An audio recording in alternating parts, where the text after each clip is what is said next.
Okay fine.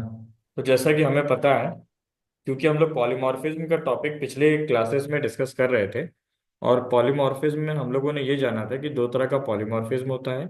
एक होता है कंपाइल टाइम और एक होता है रन टाइम। कंपाइल टाइम का मतलब हम लोगों ने ये जाना था कि जब हम लोग कंपाइलेशन के दौरान ही अपनी बग्स और अपने एरर्स को सॉल्व कर लेंगे तो वो कंपाइल टाइम पॉलीमॉर्फिज्म है। ठीक है। और रन टाइम पॉलीमॉर्फिज्म का मतलब हम लोगों ने ये जाना था कि रन टाइम पर हम लोग जब चीज़ों को हैंडल करते हैं तो वो रन टाइम पॉलीमॉर्फिज्म कहलाता है।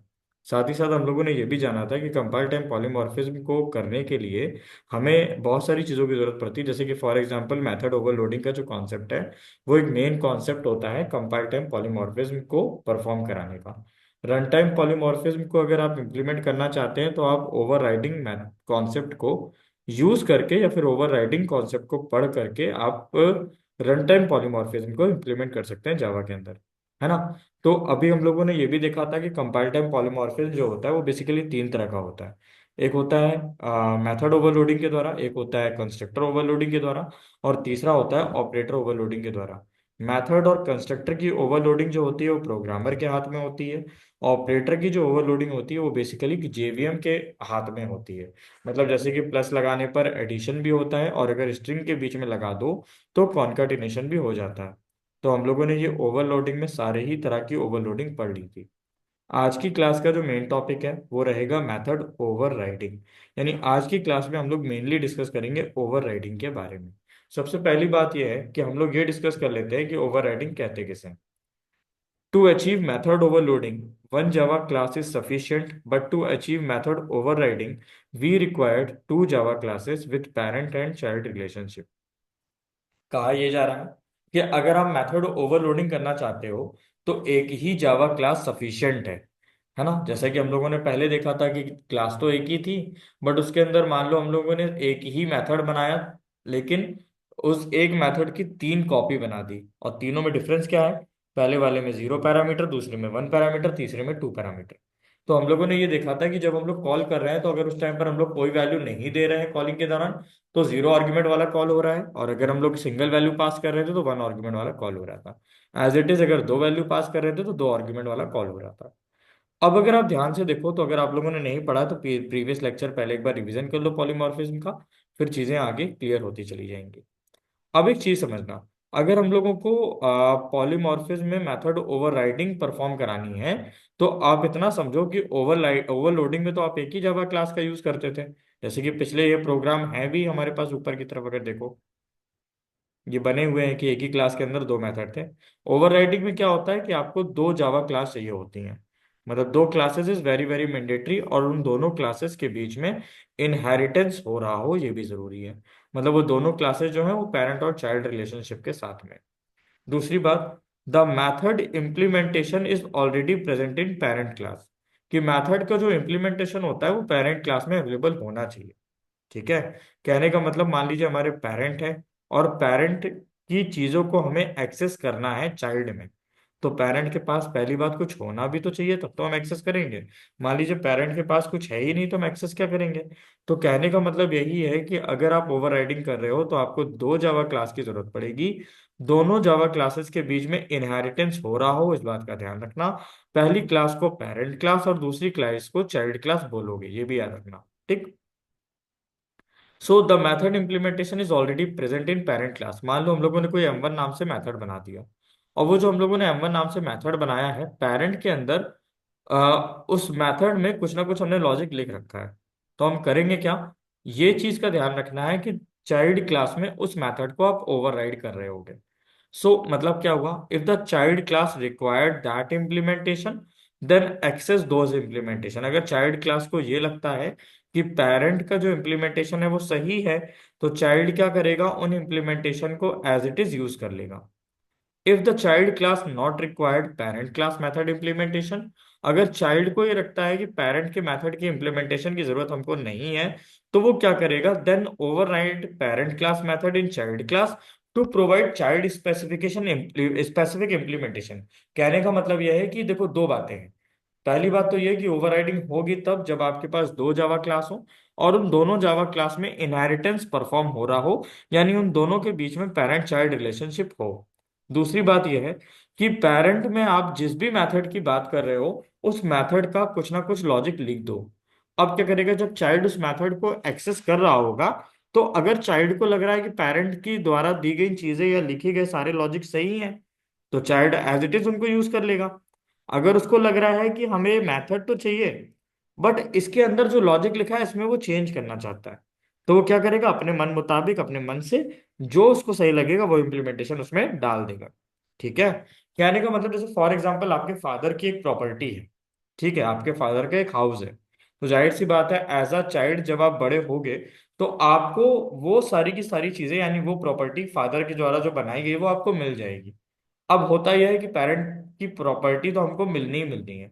अगर वो प्रॉपर्टी चाइल्ड को पसंद है तो वो एज इट इज अपना रहे, आराम से एंजॉय करे, कोई दिक्कत नहीं है। अगर वो सोच रहा है कि ठीक है सारी चीजें सही है लेकिन गेट जो है वो ऐसा नहीं ऐसा होना चाहिए, टेरेस जो है वो ऐसा नहीं ऐसा होना चाहिए, बालकनी में थोड़े चेंज होने चाहिए, तो वो क्या करेगा, उन चीजों को इम्प्लीमेंट कर देगा अपनी सुविधा के अनुसार। तो रियल लाइफ में जैसे कि पेरेंट ने पापा की अपनी प्रॉपर्टी यूज तो कर ली, बट उसको लगा कि इसमें कुछ चेंज करने हैं तो वो कर लेगा। पॉलीमॉर्फिज्म में भी ऐसा ही होता है। The sub class override super class method to provide sub class method implementation. क्या मतलब है इसका? सब और सुपर दो बातें होती हैं। क्या लिखा है कि सब class override super class method. सब क्लास यानी कि चाइल्ड क्लास क्या करती है, ओवरराइड कर लेती है सुपर क्लास के मेथड को यानी पेरेंट क्लास के मेथड को। मतलब पेरेंट क्लास का अपना कोई मेथड था, तो चाइल्ड ने क्या करा, उसको यूज कर लिया और उसके लॉजिक को बदल के अपना इंप्लीमेंट कर लिया। ठीक है। टू प्रोवाइड सब हम्म। Class method implementation. ऐसा करके वो करता क्या है कि यूज तो फादर की चीजों को कर रहा है यानी पेरेंट की चीजों को कर रहा है, बट लॉजिक उसके स्वयं के होते हैं। सो इन ओवरराइडिंग में आपको एक चीज का ध्यान रखना है। पेरेंट क्लास का जो मेथड होता है, parent class method is called over ridden method. Parent class का जो मेथड होता है उसको हम ओवर रिडन मेथड बोलेंगे। चाइल्ड क्लास का जो मेथड होता है उसको हम लोग ओवर राइडिंग मेथड बोलेंगे। ठीक है। दो शब्दों को याद रखना, ओवर रिडन और ओवर राइडिंग। ओवर रिडन कौन होता है? पेरेंट क्लास का मेथड। और ओवर राइडिंग क्या होता है? चाइल्ड क्लास का मेथड। अगर हम एक एग्जाम्पल के द्वारा इस बात को समझा पाए तो ऐसे समझो।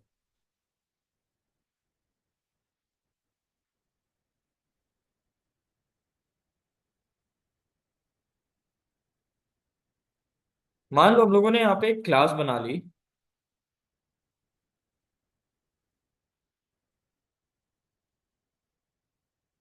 किस नाम से? पेरेंट के नाम से। सेम एज इट इज एक क्लास बना ली चाइल्ड के नाम से। क्लियर? पेरेंट के पास अपना एक मेथड है।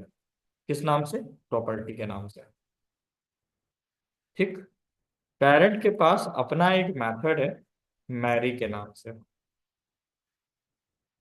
ठीक। प्रॉपर्टी के लिए फादर का एक मेथड बना हुआ है और मैरी के लिए भी फादर का एक मेथड बना है। मतलब पेरेंट ने बच्चे के लिए प्रॉपर्टी की भी पूरी व्यवस्था कर दी है और उसकी शादी की भी पूरी व्यवस्था कर दी है। ठीक, पेरेंट ने दो काम कर दिए। अब समझो, पिताजी कह रहे हैं कि बेटा प्रॉपर्टी मैंने तुम्हारे लिए बना दी है, ये प्रॉपर्टी में तुम जाओ आराम से रहो। यानी प्रॉपर्टी में क्या बना दिया, मान के चलो, मनी भी दे दी, प्लस लैंड यानी घर भी दे दिया, प्लस जमीन भी दे दी, हाउस का मतलब घर भी दे दिया। ठीक है। मनी लैंड हाउस तीनों चीजें दे दी। क्लियर? अब एक चीज सुनो, मैरी के लिए फादर ने बोला कि भाई तुमको जब संपत्ति हम दे रहे हैं, तुम शादी भी हमारे मन मुताबिक करो।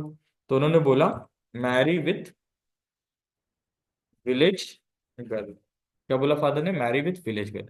अब चाइल्ड बड़ा हुआ, अब उसने कहा कि देखो यार कौन मेहनत करे इतनी, पिताजी की संपत्ति है उसी का मजा लेते हैं।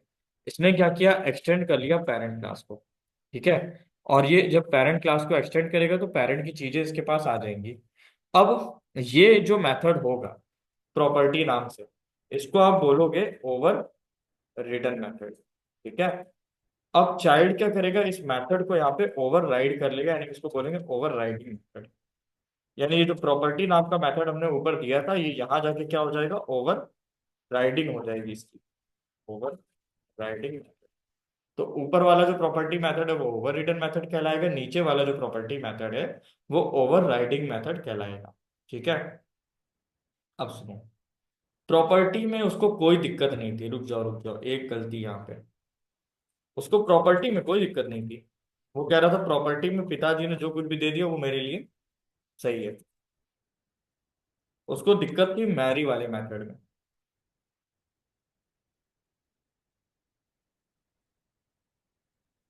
तो बच्चा कर ये रहा है बदमाशी कि वो प्रॉपर्टी तो पूरी एज इट इज यूज करे ले रहा है। जो पिताजी ने बनाई वो कह रहा है मैं एज इट इज यूज करेंगे, हमें उसमें कुछ चेंज ही नहीं करना है। मैरी में लेकिन वो कह रहा है, घमंड में है पूरी, कह रहा है कि हम विलेज गर्ल से मैरी करेंगे नहीं, हम करेंगे फॉरेनर से शादी। तो कह रहा है मैरी विथ फॉरेनर गर्ल। ये इसका बेचारे का मेन मोटिव है। अब देखो, चाइल्ड है बदमाश, पेरेंट ने प्रॉपर्टी मेथड भी दे दिया, मैरी मेथड भी दे दिया। चाइल्ड ने क्या किया, पेरेंट का property method as it is access कर लिया, मनी लैंड हाउस उसको सब मिल गया। मैरी मेथड को उसने ओवरराइड कर लिया। पिताजी कह रहे थे कि विलेज गांव की लड़की से शादी करोगे, वो कह रहे नहीं शहर की लड़की से शादी करेंगे।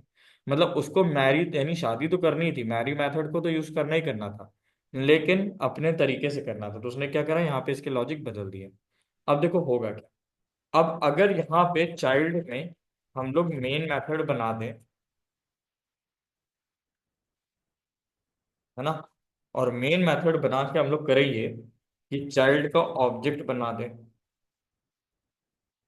ठीक है। और चाइल्ड के पास क्योंकि पेरेंट के सारे मेथड तो आ ही गए हैं, तो पेरेंट के पास एक प्रॉपर्टी मेथड था, चाइल्ड इसको कॉल करेगा, सी डॉट प्रॉपर्टी। क्या आंसर आएगा, मनी लैंड हाउस, हाँ या ना। लेकिन मैरी अपने मन से कर रहा है, सी डॉट मैरी को जब कॉल करोगे। अब देखो होता क्या है, यहाँ पर फ्लो ऐसे चलता है प्रोग्राम का कि जब आप प्रॉपर्टी मेथड को कॉल करोगे तो प्रॉपर्टी मेथड बेसिकली ढूंढा जाएगा चाइल्ड क्लास में। समझ गए ना, चाइल्ड क्लास में ढूंढा जाएगा। चाइल्ड क्लास में क्योंकि ये मेथड है नहीं, तो वो ढूंढने जाएगा कहाँ, इसकी पेरेंट क्लास में। पेरेंट क्लास में वो मेथड मिल जाएगा। क्लियर। तो देखो, जब मिल जाएगा ना, तो वो मेथड एग्जीक्यूट हो जाएगा, यानी आंसर क्या आएगा, money plus land plus house. C dot marry, यानी ये जो मैरी मेथड है कहाँ ढूंढा जाएगा, चाइल्ड क्लास में। तो जब चाइल्ड क्लास में ढूंढेंगे मैरी मेथड, तो जाहिर सी बात है चाइल्ड क्लास में मैरी मेथड दिया हुआ है, इसका लॉजिक चल जाएगा, ऊपर जाने की जरूरत नहीं है। क्या मेरी बात समझ में आ गई सबको, हाँ है ना। अब ये यहाँ तक तो क्लियर, ये जो एक्सटेंड लगाया है कीवर्ड है ना। ये इनहेरिटेंस में पढ़ाया तो था, भूल गए क्या। हाँ, ये थोड़ा रिवीजन करना है मुझे। इनहेरिटेंस है ना ये। और पेरेंट की प्रॉपर्टी चाइल्ड में कैसे आती है, इनहेरिटेंस से तो आती है। चंदन जी समझ में आया। हाँ जी सर। कोई दिक्कत। नो। ठीक।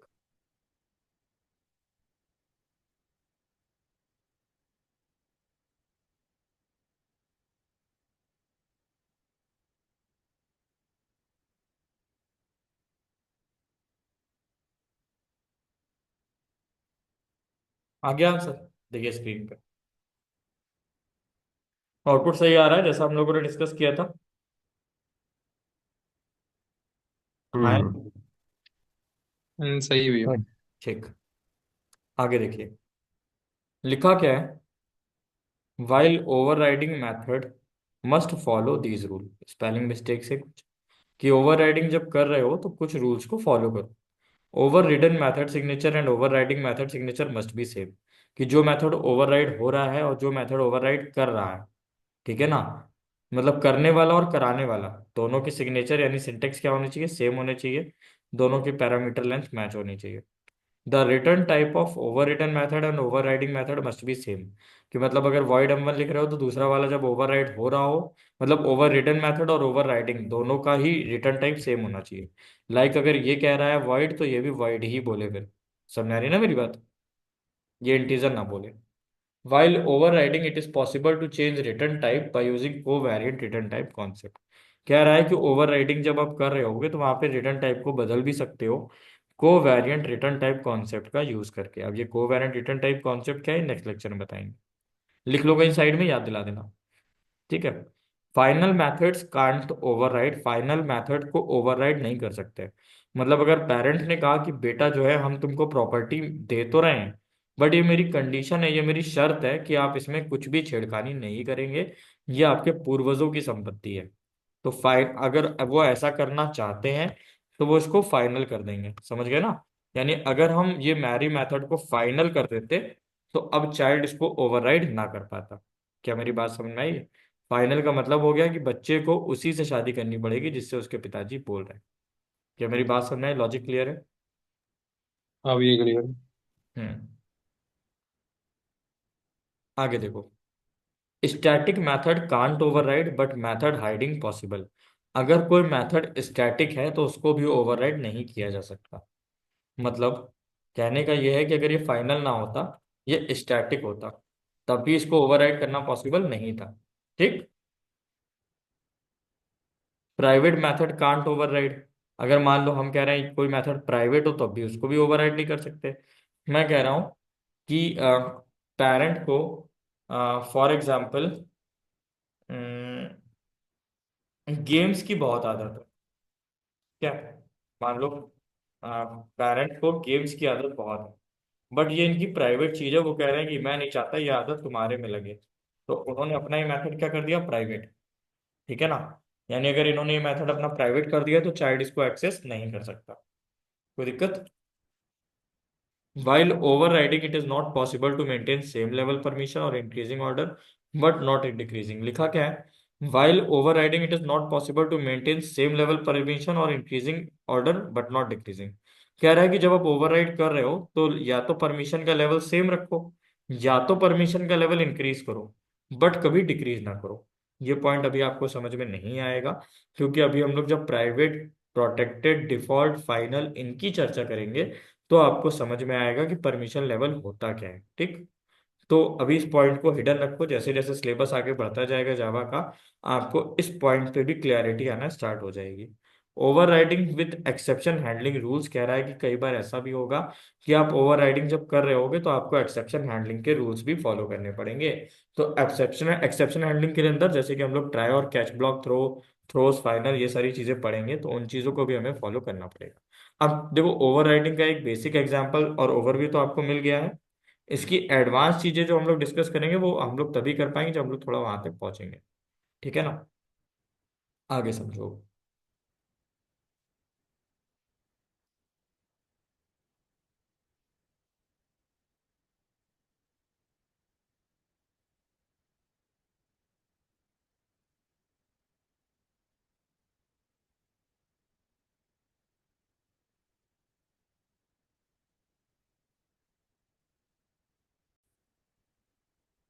अगला रूल ये है, एक कॉन्सेप्ट आप समझो।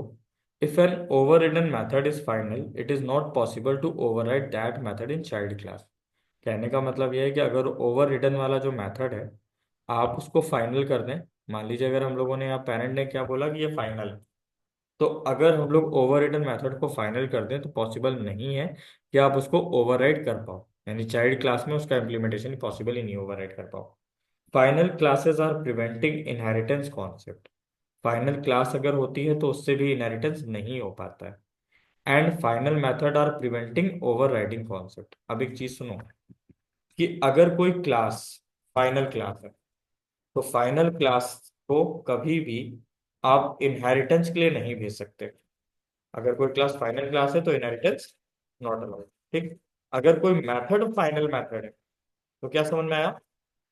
Overriding not allowed.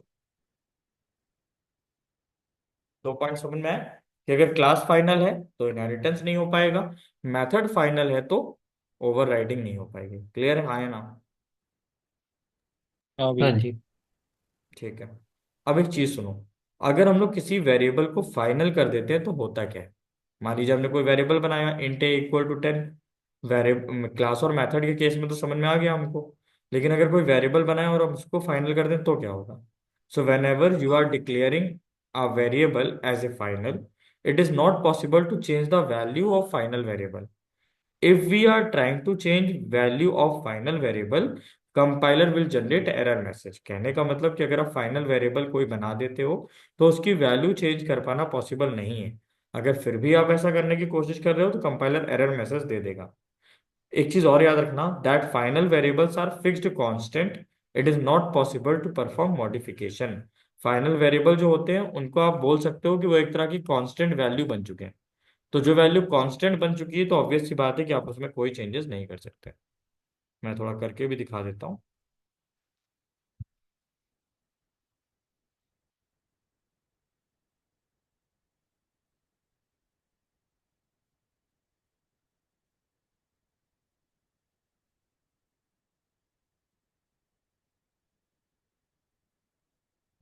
सुनो, लाइक फॉर एग्जाम्पल हम लोगों ने किया क्या कि यहाँ पर हम लोगों ने इंटीजर ए इक्वल टू 10 दे दिया, और इंटीजर ए इक्वल्स टू 10 देने के बाद यहाँ पर हमने इसको फाइनल बना दिया।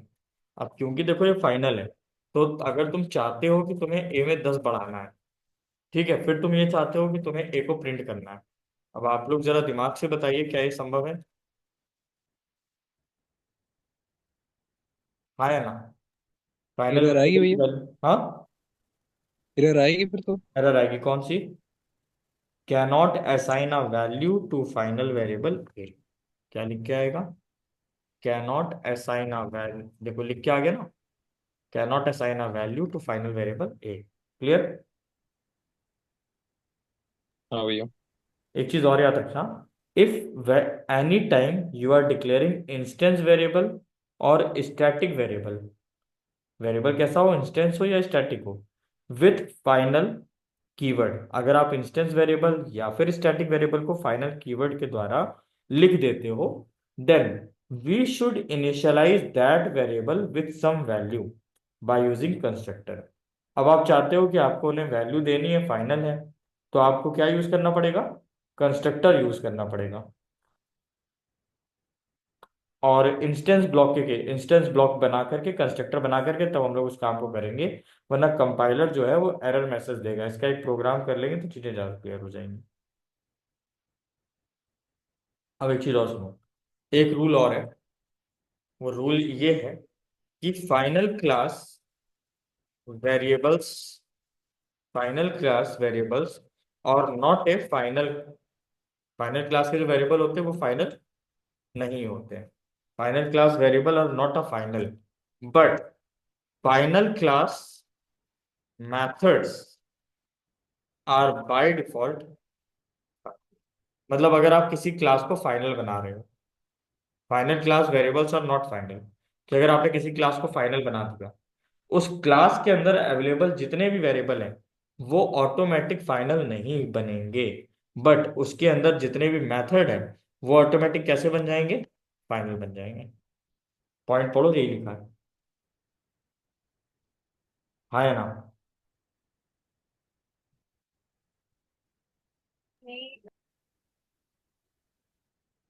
अब एक बात बताओ, फाइनल क्लास, अगर कोई ये पूछता है कि कोई क्लास अगर फाइनल क्लास है तो उसकी ओवरराइडिंग क्यों नहीं हो सकती, तो उसका भी आंसर है मेरे पास। Final class methods are by default final. ऊपर वाली बात को पकड़ करके चलना, final class methods are by default final, की जो भी क्लास फाइनल होती है उसके मेथड भी बाय डिफॉल्ट फाइनल होते हैं, because for the final class के लिए not possible to create sub class. हाँ है ना? क्या लिखा हमने? फाइनल क्लास मेथड जो होते हैं वो बाय डिफॉल्ट फाइनल होते हैं, because for the final class not possible to create sub class, क्योंकि हम जानते हैं फाइनल क्लास की सब क्लास तो बना नहीं सकते, यानी उसका हम लोग इनहेरिटेंस तो कर नहीं सकते। तो जब आप इनहेरिटेंस ही नहीं कर सकते हो, तो खुद सोचो, जब इनहेरिटेंस ही नहीं हो रहा है तो ओवरराइडिंग कहाँ से हो जाएगी? क्योंकि ओवरराइडिंग के लिए सबसे पहली तो जरूरत ये है कि क्लासेस आपस में एक दूसरे को एक्सटेंड कर पाए, इनहेरिट कर पाए। हाँ, तो आंसर क्या हुआ? कोई अगर पूछता है कि फाइनल क्लास की ओवरराइडिंग क्यों नहीं होती, तो उसका आंसर भी है कि सर फाइनल क्लास के जो मेथड होते हैं वो ऑटोमेटिक सर फाइनल हो जाते हैं, ठीक है ना? और सर हमको भी पता है कि फाइनल क्लास की सर इनहेरिटेंस तो होता नहीं है, और ओवरराइडिंग के लिए सर सबसे पहले तो इनहेरिटेंस ही जरूरी है। अगर इनहेरिटेंस ही नहीं होगा तो मेथड एक दूसरे को मिलेंगे कैसे? और मेथड ही नहीं मिलेंगे तो ओवरराइड करेंगे किस बेस पे? क्या मेरा आंसर समझ में आया?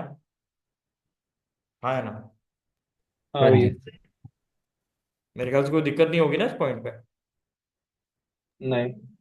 ठीक, एक प्रोग्राम बनाओ और समझो चीजों को। देखो करना क्या है, मान के चलो हम लोगों ने इंटीजर ए इक्वल्स टू 10 एक वेरिएबल ले लिया, और हम लोगों ने एक काम ये किया, void m1 एक मेथड बनाया, और हम लोग यहाँ पर एक मैसेज दे रहे हैं।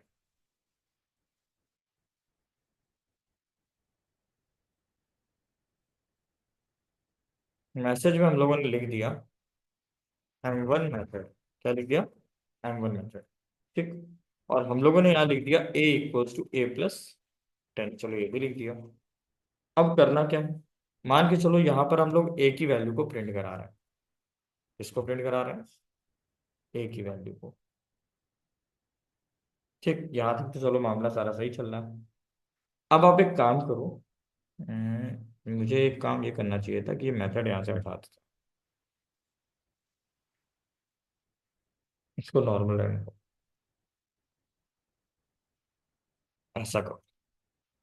ठीक, हम लोगों ने क्लास टेस्ट बना ली, ए नाम का वेरिएबल ले लिया। हम एक काम और कर रहे हैं कि हमने इसको फाइनल कर दिया। ठीक, और हम यहाँ पे आपको मैं ये बता दे रहा हूँ कि अगर आप ऑब्जेक्ट बनाना चाहते हो तो अभी तक तो आप ऑब्जेक्ट बनाते थे ऐसे, test T equal to new test लिखते थे, है ना। फिर आप टी की मदद से M1 को कॉल करते थे। तो इसको बोलते हैं, ये जो ऑब्जेक्ट बनाने की अप्रोच होती है, इसको हम लोग बोलते हैं named approach to create the object. But ये ना एक लंबा तरीका होता है, तो मैं आपको बता रहा हूँ कि नेमलेस अप्रोच क्या है। Nameless approach to create the object. Nameless approach क्या है? आपको सिर्फ कंस्ट्रक्टर का नाम लिखना, न्यू टेस्ट लिख दिया, ठीक है ना।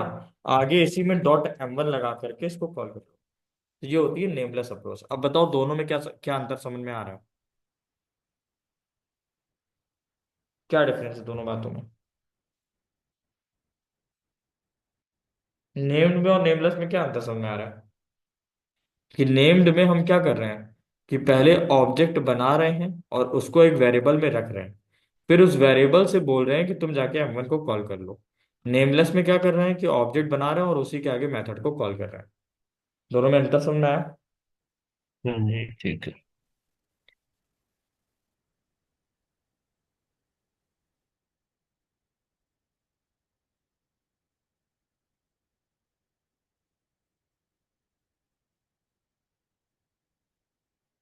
देखो आंसर सही आ रहा है कि गलत आ रहा है, अभी ये बताओ पहले।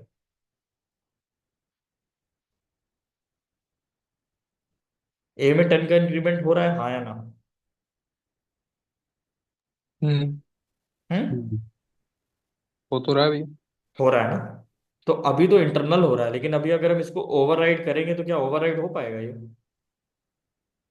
नहीं। मान लो ओवरराइड कर लेते हैं। एक क्लास बना लो, यहाँ बना दी टेस्ट वन नाम से, और जो कि एक्सटेंड्स करेगी किसको? टेस्ट को। सही है कि नहीं सही है? और इसके पास एक M1 मेथड है, क्योंकि ये फाइनल क्लास है तो इसका M1 मेथड भी फाइनल ही होगा। अब एक काम करो, ये कह रही है कि मैं M1 को ओवरराइड करूंगी। मतलब टेस्ट वन नाम की जो क्लास है वो क्या कह रही है कि मैं M1 को ओवरराइड करूंगी। इसका कहना यह है कि M1 को ओवरराइड करो, इतना सब लिखने की जरूरत नहीं है। केवल एक सिंपल सा मैसेज लिख दो, हेलो प्रोग्रामर। तो मुझे सिर्फ ये देखना है, ये चेक करना है कि टेस्ट के अंदर ये जो M1 नाम का हमने मेथड बनाया था, हम लोगों ने टेस्ट वन के अंदर उसको ओवरराइड करने की कोशिश की।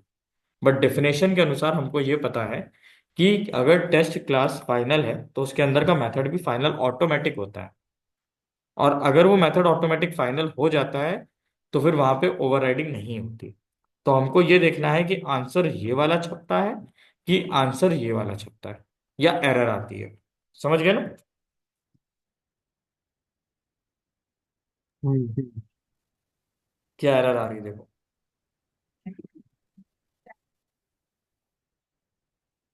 Cannot inherit from final test.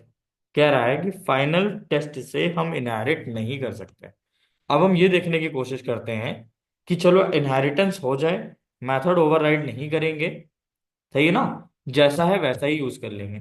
फिर हम देखना चाहते हैं कि हो रहा है या नहीं हो रहा। क्या लिख के आ रहा है? अभी भी नहीं हो रहा। यानी कुल मिलाकर के मुद्दा ही ये है कि फाइनल क्लास इनहेरिट ही नहीं होती। और अगर इनहेरिट ही नहीं होती तो ओवरराइड तो पॉसिबल है ही नहीं।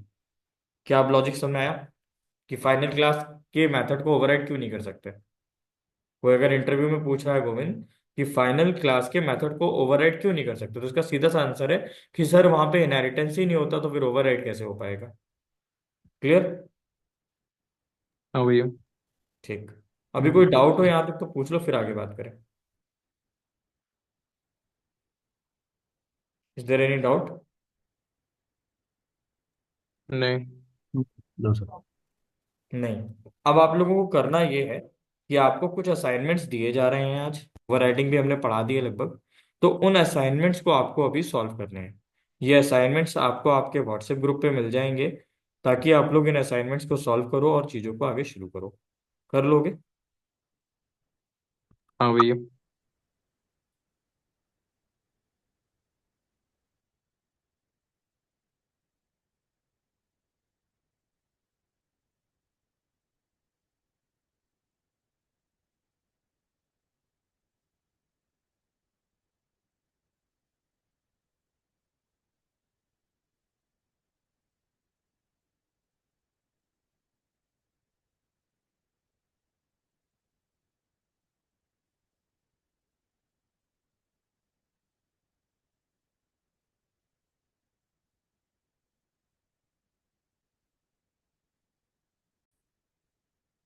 देखिए, आपकी स्क्रीन पर कुछ क्वेश्चंस हैं। आपको ये क्वेश्चन सॉल्व करने हैं। ये सेकंड नंबर का जो क्वेश्चन है, आप इसको पढ़ करके समझ पा रहे हो क्या है इसमें? क्या इसको बना पाओगे? स्क्रीन पर दिए गए क्वेश्चंस को ध्यान से पढ़िए। हाँ भैया, हो जाएगा ये। चंदन जी, कर पाएंगे? 4 लॉजिक हाँ करने पड़ेंगे इसमें तो। ठीक है। चैट जीपीटी का यूज नहीं करेंगे, ठीक है। थर्ड वाला क्वेश्चन भैया देखिए। आता ही नहीं चलाना वो। थर्ड वाला क्वेश्चन देखिए।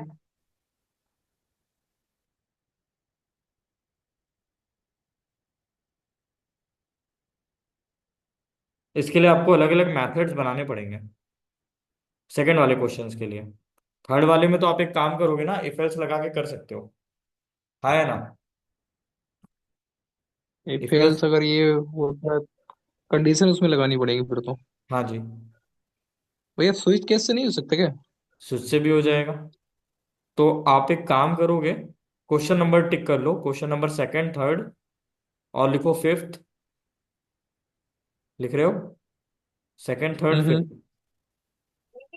ये इधर उसी में है क्या, ये जो आपने शेयर की थी इसमें है ये? नहीं, मुझे उसमें लगता नहीं है है। ये ये उसमें शीट, नहीं है। ये शीट मैं दोबारा भेज रहा हूँ। हम्म। क्वेश्चन नंबर 2, 3, 5, आपको 3 क्वेश्चन करने हैं आज। क्लियर? सही, क्लियर है। ठीक है। तो ओवरराइडिंग तो क्लियर हो गई, ओवरलोडिंग भी क्लियर हो गई, है ना? अब तो क्वेश्चंस कर सकते हैं। हम्म।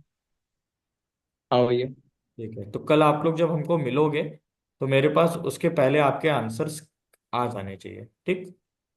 विथ PDF सेंड कर दूंगा आपको। हाँ, विथ आउटपुट। दूसरी चीज ये है कि आपको आपके व्हाट्सएप ग्रुप पे ये शीट भेज दी गई है। आप लोग देख सकते हो आराम से। दूसरी चीज ये है कि अब हम लोगों का जो अगला टॉपिक होगा, क्योंकि हम लोग पॉलीमॉर्फिज्म लगभग लगभग डिस्कस कर चुके हैं। प्रैक्टिस क्वेश्चंस भी तो अभी बाद में हम लोग करेंगे, अभी तो हम लोग फंडामेंटल्स वगैरह पढ़ रहे हैं। और अब हम लोग एब्स्ट्रैक्शन डिस्कस करेंगे आगे, ठीक है। हमारा नेक्स्ट टॉपिक क्या होगा? ठीक है। एब्स्ट्रैक्शन। क्लियर? तो फिलहाल इतना खत्म क्लियर। करेंगे, फिर हम लोग नेक्स्ट क्लास में मिलते हैं। Okay. Okay. Thank you. Bye, take care. Okay. भैया।